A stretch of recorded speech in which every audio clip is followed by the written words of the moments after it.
नमस्कार दोस्तों, क्या हाल चाल आप सभी का। तो दोस्तों आज की वीडियो में जो हम बात करने वाले हैं ना, वो बात करने वाले हैं एसएससी सीपीओ 2019 के ऊपर। ठीक है, सीपीओ 2019 के बारे में। ठीक है, अब आपके 2019 का जो सीपीओ है उसके जो आपका टीयर 2 होना है। ठीक है, जो टीयर 2 होगा आपका, अभी वो एग्ज़ाम आपका कंडक्ट करवाना बाकी है। आप सभी ने अपने आपके प्री के मार्क्स आ चुके हैं। अब आपको टीयर 2 की तैयारी में आप सभी लोग जुट चुके होंगे। दोस्तों तबीयत थोड़ी ख़राब है, आवाज़ में जोश नहीं है, लेकिन जो जानकारी आपको मिलनी चाहिए वो आपको ज़रूर मिल रही है। आप उस जानकारी पे कीजिए। ठीक है, और अगर आपको वॉइस थोड़ी सी अप डाउन लग रही है तो प्लीज़ कोऑपरेट कीजिएगा। ठीक है, तो देखिए टीयर 2 के अंदर आपका इंग्लिश आएगी। ठीक है, 200 नंबर की आपकी इंग्लिश आनी है। ठीक है, आप सभी ने अपनी तैयारी को स्टार्ट कर दिया होगा, आप सभी की तैयारी चल रही होगी।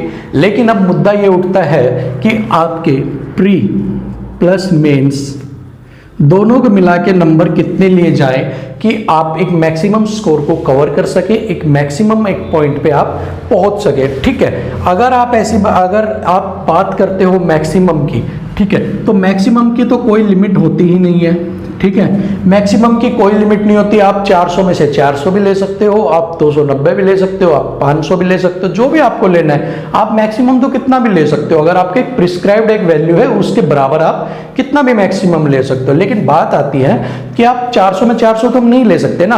अब बात यह आई कि हमें मैक्सिमम कितना लेके हमें कोई पोस्ट मिल जाए। ठीक है, या फिर हमें डीपी की पोस्ट मिल जाए। ठीक है, अब आपके पास दो ही ऑप्शन है। आपके पास दो ऑप्शन क्या होते हैं, या तो आपको मिल जाए दिल्ली पुलिस, ठीक है, या आपको मिल जाए एनी पोस्ट।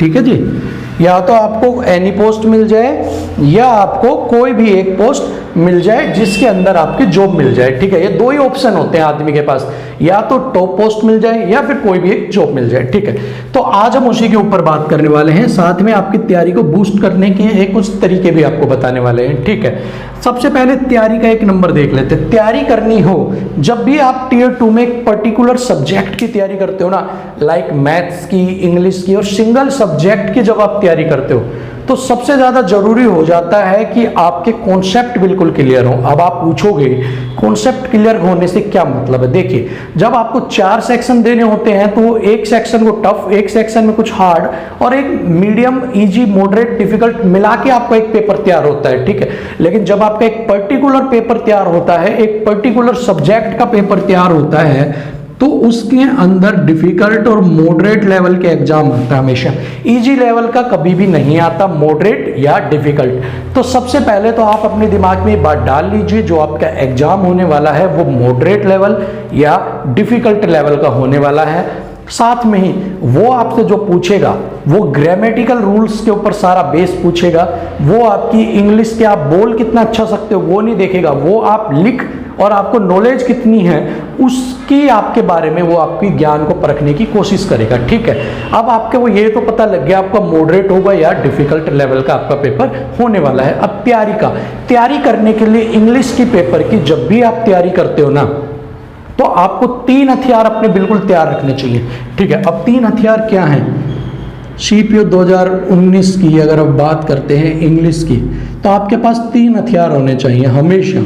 ठीक है, उन 3 हथियारों के बारे में मैं आपको बता रहा हूं जो आपको सिलेक्शन हमेशा दिलवाते हैं। सबसे पहला प्रीवियस ईयर पेपर। ठीक है, सबसे पहला प्रीवियस ईयर पेपर, दूसरा आपका मॉक टेस्ट एंड तीसरा आपका बुक्स। ठीक, अगर ये 3 हथियार आपने आजमाए हुए हैं ना, तो आपका सिलेक्शन कोई नहीं रोक सकता। आप 310 तक क्या मैक्सिमम से मैक्सिमम आप कर लोगे। ठीक है, सबसे पहले आपको प्रीवियस ईयर पेपर उठाने हैं। सबसे पहले आपको प्रीवियस ईयर पेपर उठाने हैं, मॉक टेस्ट नहीं उठाना है। ठीक है, अब आप पूछोगे प्रीवियस ईयर पेपर से हमें क्या फायदा, हम पहले क्यों उठाएं। हम करंट में जो टेक्स्ट बुक की या ग्रेड अप की हमने जहां से हमने ली हुई है हम वो करेंगे। तो देखिए, किसी भी चीज को जानने से पहले आपको उसका इतिहास पता होना चाहिए। ठीक है, कि आपको माइंड उसका पता होना चाहिए कि वो किस तरह के सवाल आपसे पूछ रहा है। ठीक है, एसएससी किस तरह के सवाल आपसे पूछती है, कितने उसने पीछे पूछे हैं, उनको आप अच्छे से जब समझ लोगे तो आने वाला टाइम आपको बिल्कुल ईजी हो जाएगा। आपको बिना किसी दिक्कत के आप अपने नोट्स तैयार कर लेंगे। ठीक है, तो प्रीवियस ईयर पेपर आप सबसे पहले कीजिए, जितने भी आपको मिलते हैं 10 पेपर 5 पेपर अच्छे से कीजिए उनको करने के बाद जब आप मॉक टेस्ट में जाएंगे ना तो आपका माइंड बहुत क्लियर मिलेगा, बहुत अच्छा परफॉर्म करेंगे, ठीक है। और इन दोनों से कोई डाउट रह जाता है वो आपको बुक से लेना है, ठीक है। अगर आप सीपीओ के लिए बुक की पूछते हैं तो एक या तो आपके पास केडी की या पीवाईटी, प्लिंथ टू पैरामाउंट, पीटीपी, ठीक है। प्लिंथ टू पैरामाउंट या केडी कैंपस की इंग्लिश दोनों सेम ही है, नाम बदल रखा है। ये बुक आपकी एसएससी लेवल के लिए सफिशिएंट है। इस बुक को आप अगर पढ़ लेंगे तो आपका कोई भी इंग्लिश में इससे बाहर नहीं आएगा, ठीक है। कोई भी बुक कोई आपको बताता है जय सिंह पढ़ लो, हरिहंत पढ़ लो, कुछ भी पढ़ लो, वो आपकी अपनी इच्छा है। किताबें आप चीज 100 पढ़ लो, सब में ज्ञान मिलेगा। लेकिन अगर ये किताबें आपने पढ़ ली ना, इनमें से कोई भी एक, तो आपका रुकना ही नहीं है कोई भी सवाल, आपके सारी इंग्लिश कवर हो जाएगी अच्छे से बस। लेकिन इसको अच्छे से कर लेना, ठीक है। ये करने के बाद आप बुक्स में ले लोगे, आपके नंबर हो जाएंगे इंक्रीज। साथ में आपको जो स्कोरिंग सब टॉपिक्स है, अब आपके स्कोरिंग टॉपिक कौन से हैं वो भी देख लो एक बार। स्कोरिंग अगर आपके टॉपिक्स की आप बात करते हो तो ईडियम्स, आपके फिलर्स, पैराजंबल, ठीक है। ईडियम, फिलर्स, पैराजंबल आपका हो गया। उसके बाद आपके वन वर्ड, ठीक है, वन वर्ड भी आप कर दोगे, पैसेज, ठीक है।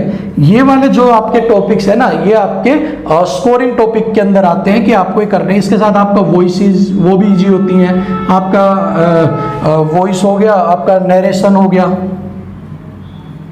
Voice narration.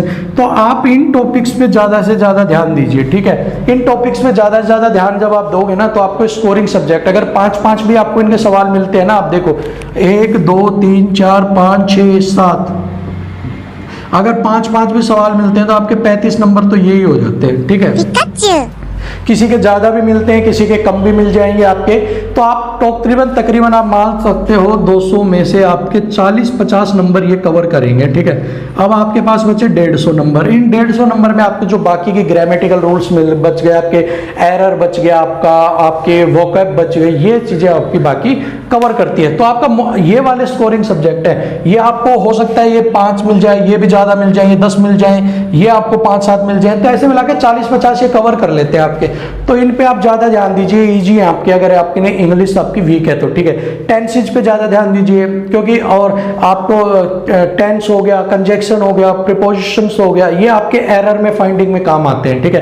कि एरर फाइंड करने हो तो इन्हीं चीज़ों का बेस बनता है। कहाँ पे आपका ए लगेगा, कहाँ पे एन लगना है, कहाँ पे द लगना है, कहाँ पे आपका ओन आएगा, कहाँ पे सरफेस के लिए आपके पास क्या आएगा, ये सारी चीज़ें आपकी आएंगी एग्जाम के अंदर, आपकी हेल्प करती है, ठीक है। तो ये सब्जेक्ट जो स्कोरिंग टॉपिक्स हैं आप इन्हें कीजिए, साथ में इंग्लिश के मॉक टेस्ट कीजिए, प्रीवियस ईयर उठाइए, आपकी तैयारी बेहतरीन हो जाएगी। अगर अब हम बात कर लेते हैं मैक्सिमम, तो देखिए मैक्सिमम नंबर आपको अगर जर्नल से हो तो आपको 310, अगर आप ओबीसी से हो तो आपको 300, एससी से हो आप, ठीक है, तो आपको 280, और एसटी से हो तो आपको 270 के करीब आपको नंबर, और ईडब्ल्यूएस से हो तो 290, ठीक है। इतने नंबर आपको मैक्सिमम लेने हैं, इससे नीचे आप कितने भी ले लीजिए आपका काम हो जाएगा।